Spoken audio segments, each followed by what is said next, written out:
Bonjour à tous et bienvenue dans notre session dédiée à la sécurité des conteneurs et aussi des clusters Kubernetes. Alors, je m'appelle Benoît Loriot, petite présentation, je suis un ingénieur attaché aux ventes pour Sud en France et donc aujourd'hui on va parler de cette sécurité des conteneurs, des clusters Kubernetes et plus spécifiquement de notre produit qui s'appelle NewVector et qui est voilà, cette plateforme qui permet de sécuriser nos conteneurs de la chaîne d'assemblage jusqu'à la production. Alors, si on revient un petit peu sur le portfolio qui a été présenté par Julien la semaine dernière, on a ces trois couches avec du Linux, du Kubernetes, et dans cette couche Kubernetes, on a ce produit NewVector qui est lui dédié à la sécurité. Alors, on l'a mis dans notre portfolio puisque c'est un produit qu'on développe et qu'on supporte, mais ce produit, bien sûr, n'est pas exclusif à Rancher, donc on va pouvoir l'installer sur n'importe quel cluster Kubernetes, que ce soit voilà, des clusters de cloud provider ou alors même des clusters Kubernetes Vanilla, de l'OpenShift, du Tanzu, et bien évidemment des clusters Kubernetes que l'on supporte chez nous, du Rancher Kubernetes Engine ou du 4OS. Alors commençons peut-être par une introduction sur les défis actuels liés à la sécurité des conteneurs. Donc, avant de parler de NewVector, peut-être parlons un peu de sécurité de manière générale dans l'écosystème conteneur et dans l'écosystème Kubernetes. Si vous n'avez pas de notion du tout de conteneur de Kubernetes, je vous invite vraiment à participer à nos événements Rodeo, donc notamment les Rodeo Rancher qui vont reprendre toutes les bases à peu près pendant une heure de tout ce qui se passe de la construction d'un conteneur jusqu'à sa mise en production dans Kubernetes.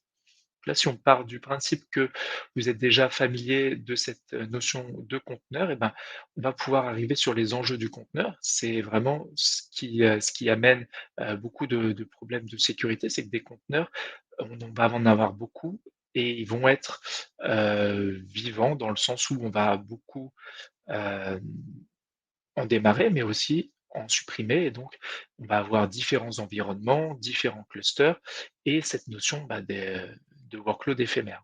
Donc, je les supprime, je les recrée, je les update, etc. Donc, en fait, ces conteneurs, ils vont avoir un cycle de vie assez court. Ils vont être aussi mis en réseau les uns avec les autres. Et donc, il va falloir pouvoir gérer la sécurité de ces conteneurs entre eux, de leurs accès à des ressources externes, mais aussi des accès euh, vers l'intérieur du cluster Kubernetes. Donc, les accès entre nos clusters, on va parler de trafic est-ouest, et interne-externe, donc en entrée ou en sortie, on va parler de trafic nord-sud.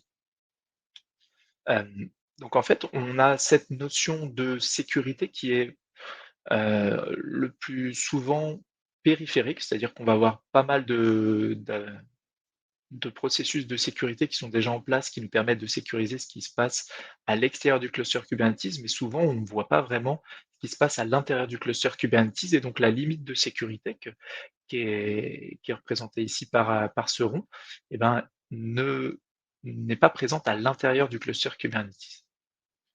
On va bien sûr avoir la possibilité aussi d'automatiser beaucoup de choses, et dans le monde du conteneur, eh ben, c'est plus qu'une possibilité, c'est vraiment une nécessité d'avoir cette approche automatisée. Donc cette approche automatisée, on va vouloir aussi l'appliquer à la sécurité, bien sûr. Et donc en fait, qu'est-ce qu'il va falloir faire pour relever ces défis?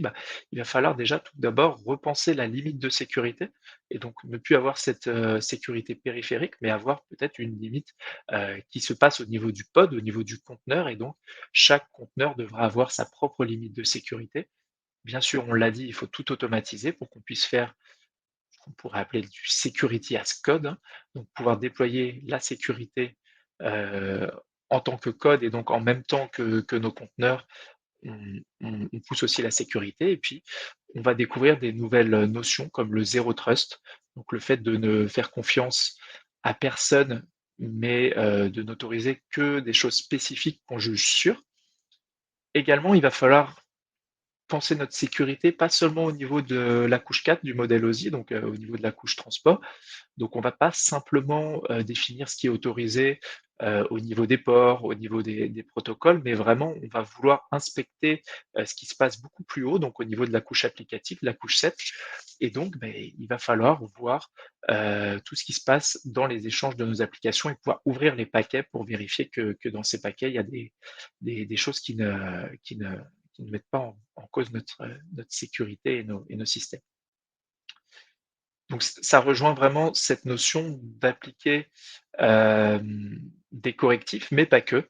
Donc en fait, on va vouloir gérer ce qu'on appelle les risques, les menaces et les vulnérabilités. Souvent, on pense beaucoup plus à gérer les vulnérabilités de nos systèmes, donc avoir tout patché finalement, pas de CVE connu, mais ça ne va pas suffire malheureusement, et donc on va aller beaucoup plus loin avec NewVector et dans cette approche vraiment je dirais, holistique, où on va vraiment gérer la sécurité de la chaîne d'assemblage jusqu'au run avec cette notion de zéro trust. Dernier point et aussi important, tout aussi important que la partie automatisation, c'est qu'il faut, pour pouvoir automatiser et pour pouvoir gérer notre sécurité de manière efficace, et ben, on va vouloir exploiter ce qu'on appelle les abstractions. Donc, les abstractions au sens Kubernetes, ça peut être des groupes, des labels, des annotations. Voilà, en tout cas, on va vouloir regrouper nos ressources dans des ensembles qui sont cohérents, qui ont une valeur finalement, une signification pour nous. Donc, ça peut être une application, ça peut être un domaine de sécurité plus ou moins élevé, ça peut être des choses comme ça. Et donc, on va vouloir regrouper les ressources pour pouvoir gérer, bien sûr, notre sécurité de manière unitaire pour chaque conteneur, mais aussi pour des ensembles de conteneurs. Voilà un peu pour le tour d'horizon des défis liés à la sécurité. Et donc, alors, comment NewVector va nous aider finalement à répondre à ces défis? Et puis, bien évidemment, qu'est-ce que NewVector? Alors, NewVector, c'est un outil open source hein, qu'on peut déployer très simplement sur un cluster Kubernetes, et ça se sépare d'une manière en deux parties. Toute la sécurité de ce qui va se passer avant que nos conteneurs rentrent dans le cluster Kubernetes, et puis après, tout ce qui se passe quand les conteneurs sont en production et tournent dans le cluster Kubernetes. Donc, c'est ce qu'on va séparer ici dans Supply Chain Security et Runtime Security, donc la partie chaîne d'assemblage et la partie run. Donc, dans la partie chaîne d'assemblage, hein, on a notre petit développeur ici qui va commit du code, donc qui va pousser du code dans un outil. Voilà, donc ici, c'est le petit logo GitLab, ça peut être Jenkins, ça peut être CircleCI, ça peut être beaucoup d'autres choses. Donc, un outil d'assemblage de code finalement, où on va construire l'image qui contient l'application. Et en fait, ce code, il est plus ou moins sécurisé, et puis il va être posé aussi sur des images de base qui sont plus ou moins sécurisées. Donc on va vouloir, dès la chaîne d'assemblage, dès le pipeline, pouvoir dire, est-ce que ce qui est construit dans l'image est sécurisé? Donc on va se baser sur des scans de vulnérabilité, sur des scans de conformité. Et donc en fait, en fonction du résultat de ces scans, on va pouvoir faire que le pipeline y passe ou il échoue. Si le pipeline y passe, notre image, elle se retrouve dans un registre privé ou public d'ailleurs, et on va pouvoir bien sûr depuis NewVector scanner ces registres, toujours pour des notions de vulnérabilité, donc vérifier qu'on n'a pas de CVE connu, ou alors de filtrer sur des sévérités spécifiques, ou alors bien sûr des notions de conformité. Et puis la dernière étape avant qu'on arrive dans le cluster Kubernetes, on a cette partie contrôle d'admission. Donc, j'aime toujours bien l'expliquer un peu avec cette image du videur devant la boîte de nuit qui dit toi tu rentres ou toi tu rentres pas. Donc, le contrôle d'admission, c'est vraiment le composant qui va définir si un déploiement dans Kubernetes peut se faire ou pas, basé sur un ensemble de critères. Et donc, dans NewVector, on va avoir pas mal de critères déjà prédéfinis, assez simples à mettre en place pour vérifier si quelqu'un peut rentrer ou pas dans le cluster. Donc, quand je parle de quelqu'un, c'est cette personne dans la boîte de nuit, mais là, dans notre cas, ça va être un déploiement à partir d'une image, et donc on va vérifier si l'image est sécurisée, si le déploiement, par exemple, ne va pas tourner en tant que route, ce genre de choses. Une fois qu'on passe le contrôle d'admission, on arrive dans le cluster Kubernetes, et là, on est dans ce qu'on appelle le run. Donc, en fait, on a des applications qui tournent en production. Et donc, dans ces applications qui tournent, on va vouloir aussi sécuriser plusieurs éléments. Donc, dans ces éléments, on a bien sûr toujours cette partie scan, hein, on va continuer de scanner tout ce qui tourne sur le cluster Kubernetes. Donc, ça va être la plateforme Kubernetes qu'on exploite. Ça va être évidemment les nœuds et l'OS des nœuds qui composent notre cluster Kubernetes. Et puis, ça va être les images des conteneurs qui tournent. Et puis, bien sûr, bah, les comportements de ces conteneurs-là. Donc, ça, c'est la partie CVE. On a bien sûr la partie conformité. Est-ce que nos nœuds, est-ce que nos images, est-ce que nos conteneurs sont conformes à des normes? On va vérifier si c'est conforme aux normes qui me sont propres, hein. Ça peut être, j'ai besoin de PCI DSS, j'ai besoin d'être conforme à la GDPR, à IPA, au NIST, etc. Donc il y a tout ça qui est inclus dans l'outil. Et puis on va aussi vérifier qu'on ne se fait pas attaquer. Donc là, est-ce qu'on se fait attaquer ou pas? Bah, ça va être déjà la détection de patterns réseau connus, hein, une injection SQL, un cross-site scripting, une attaque DDoS, du struts, etc. Donc ça, c'est des patterns qu'on va détecter automatiquement, qu'on va savoir bloquer directement. Et puis après, bah, il y a d'autres choses qu'on peut ajouter en plus. C'est cette partie de Web Application Firewall où on va voir tout ce qui se passe dans les paquets qui transitent sur le cluster Kubernetes et donc on va pouvoir détecter des patterns, par exemple le pattern d'une attaque Log4j, le pattern peut-être d'une autre attaque qui serait détectable dans les headers ou dans le body des paquets. Et donc ces paquets-là, eh ben, on va pouvoir les bloquer et se prémunir contre cette attaque aussi. Dernier point que j'ai pas mentionné, c'est cette partie DLP, donc prévention contre la perte de données, là. Ça, pareil, on va pouvoir voir tout le trafic qui passe dans notre cluster Kubernetes et détecter des patterns de données qui correspondent à des données sensibles chez moi. Donc, ça peut être des numéros de carte de crédit qui se baladeraient en clair, ça peut être des numéros de sécurité sociaux, ça peut être des informations confidentielles. Et donc, en fait, je vais poser des petites sondes qui détectent ça et je vais pouvoir alerter ou bloquer quand il y a des données sensibles qui transitent dans le cluster Kubernetes euh, ou vers l'extérieur, par exemple. Ça, c'est vraiment des réponses, on va dire, qui sont données à des menaces connues, hein. On est sur des choses qui sont connues. Une vulnérabilité, c'est connu. Un type de données, un type d'attaque, tout ça, c'est des choses qui sont connues. Euh, et vous allez me dire, en fait, c'est bien gentil, mais j'ai beau avoir patché toutes mes images, être parfait sur toute la sécurité de mon cluster, il y a quand même des choses qu'on appelle des zero day et des attaques qui ne sont pas connues à ce jour. Et donc, comment je fais pour me prémunir contre ces attaques-là? Et là, c'est notre Zero Trust qui entre en piste, hein, finalement. Le Zero Trust, qu'est-ce que c'est? C'est l'apprentissage automatique de tout ce qui fait une application. Donc, une application, quand elle est déployée dans Kubernetes, un pod, il va avoir des connexions réseau avec d'autres pods, avec l'extérieur. Il va avoir des process lancés à l'intérieur de l'image ou lancés a posteriori, et puis des fichiers qui seront accédés.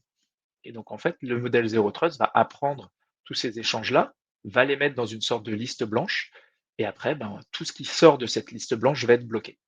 Donc, on se rend bien compte que, par exemple, si j'ai un pod A et un pod B qui font des échanges sur un protocole spécifique, et que ce pod A essaye d'aller récupérer un binaire sur Internet pour après peut-être l'utiliser pour exploiter une vulnérabilité non connue, eh il va falloir déjà un flux qui n'est pas autorisé, il va falloir après lancer un process qui, lui, pardon, ne va pas être autorisé également, ou accéder à des fichiers et les modifier pour les corrompre. Et donc tout ça, comme ça va être bloqué, ça va rendre très très difficile, extrêmement difficile, ces attaques qui ne sont pas connues. Cette partie Zero Trust. Et donc en fait, finalement, New Vector, qu'est-ce que ça va faire? C'est cette capacité unique au niveau réseau de, de voir tout le trafic qui transite dans le cluster Kubernetes. Donc, on a vraiment une fonctionnalité qui est assez unique pour faire du Deep Packet Inspection, hein, de l'inspection poussée de paquets dans le cluster Kubernetes et d'en dériver des règles, des politiques de sécurité qu'on va appliquer, soit juste pour alerter, soit pour bloquer ces comportements, ce qui nous permet de nous prémunir contre tout ce qui est zéro day, contre CVE qui n'est pas connu. On peut également, comme on voit tout le trafic qui transite, générer des captures de paquets à la volée ou alors faire ces notions de data loss prevention qui sont très très utiles. Par exemple, quand on veut être conforme au PCI DSS, et là on peut détecter des fuites de données, on peut détecter beaucoup de choses comme ça. Donc ça fait partie des capacités assez uniques de NewVector de non seulement agir au niveau 3-4, mais agir jusqu'au niveau 7 et voir tout le trafic du cluster Kubernetes. Alors, comment ça marche cette partie Zero Trust? Bah, finalement, cette partie Zero Trust, c'est 3 modes. Le premier mode de découverte où on identifie le comportement de l'application. Donc là, j'ai une application, qui est déployée ou plusieurs applications qui vont faire des échanges, entre les pods de mon cluster et donc je vais apprendre tout ça. Donc j'apprends les comportements réseau, j'apprends les fichiers et les process qui sont lancés. Deuxième phase, beh, une fois que j'ai appris les comportements, ça peut être, d'une seule application, d'un namespace complet ou de voilà, ou de choses beaucoup plus larges et ben, je peux passer dans un mode monitor qui lui va alerter en cas d'anomalie de comportement. Donc anomalie de comportement, c'est-à-dire tout ce qu'on a appris dans la phase de découverte, on va la figer et en fait, on va, réagir dès qu'il y a quelque chose qui sort de cette sorte de liste blanche qu'on avait construite. Et donc, en fait, on aura des alertes dès que quelque chose sort, du comportement appris et donc dernier mode, bah, le mode protect où là, c'est la même chose sauf que, bah, on n'alerte plus seulement, on va bloquer aussi et donc c'est là où on va vraiment être dans un mode réactif qui est très intéressant puisque souvent les solutions de sécurité que vous allez connaître ou tester, elles vont vous faire des alertes pour beaucoup de choses, c'est sympa, mais finalement, ce qui nous intéresse le plus, c'est d'avoir quelque chose qui bloque en fait, les attaques et donc NewVector est très intéressant dans ce sens-là. Donc pour résumer, bah, NewVector, c'est une solution 100% open source, hein. Suze a racheté cette solution-là qui était closed source et l'a open sourcée. Donc vous pouvez l'utiliser gratuitement. Si vous avez besoin de support bien sûr et d'expertise, on sera là pour vous aider. Ça vous offre de la visibilité réseau avancée, des protections type Zero Trust, hein, au niveau réseau, process et fichiers, des fonctionnalités aussi pour vous prévenir contre la perte de données. C'est simple à déployer, hein, c'est natif Kubernetes, tout est déployé sur le cluster Kubernetes et c'est compatible avec toutes les distributions. Et bien sûr, ça s'utilise en air-gap et en mode déconnecté. Voilà, pour, cette présentation assez succincte, de NewVector. N'hésitez pas aussi, je vous ai parlé des rodéos Rancher, mais il y a des rodéos NewVector où on vous redonne un petit peu cette partie théorie, bon un petit peu plus approfondie bien sûr et on vous fait pratiquer. Donc on a des TP pour vous, donc n'hésitez pas à aller chercher un petit peu, sur nos réseaux, quand est le prochain rodéo NewVector. Le chat est disponible, donc n'hésitez pas aussi à poser vos questions et on va y répondre, très rapidement. Merci à tous et à bientôt pour le prochain événement.